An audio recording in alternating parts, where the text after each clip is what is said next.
Okey, pakat share belaka dia. Nak royak air ni dek. Ni harga pun itu wak. Betul tak RM10?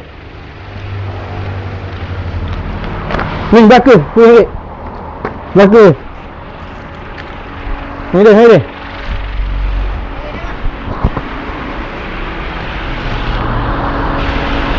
RM10. Belaka dia.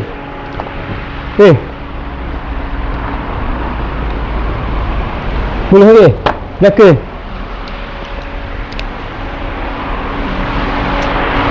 Okey. Tak ada lah harga ni kita tak beri gini bang, niaga bang. Ni bang RM10 gini. Cuma kita tak ambil lah konten-konten marketing ke apa. Kerana RM10 ni naknya customer kita jauh-jauh pun ni alhamdulillah ada mari Kedah.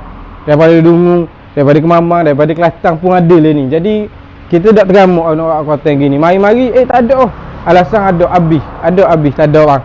Kita dah buat gitu. Macam kita kata tu harga kita beri alu hak tertera dalam video hak kita royak harga-harga ya tu. Jadi kita bercakap banyak bang. Kita nak offer ni bang. Ni. Allah unik bang.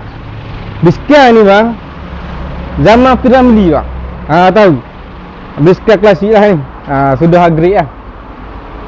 Kalau ni ada hak berminat, kalau ada hak berminat kita nak beri. Sayang ni memang sayang, tapi kalau ada orang nak kita nak bagi up end RM450 sahaja. Tengok ni bang. Hak tadi tu harga RM10 tak ada bang. Mengarut belaka bang. Kita tak main konten-konten gitu. Minta maaf banyak. Kita straight. Kita nak cari rezeki jujur. Niat kerana Allah, insya-Allah.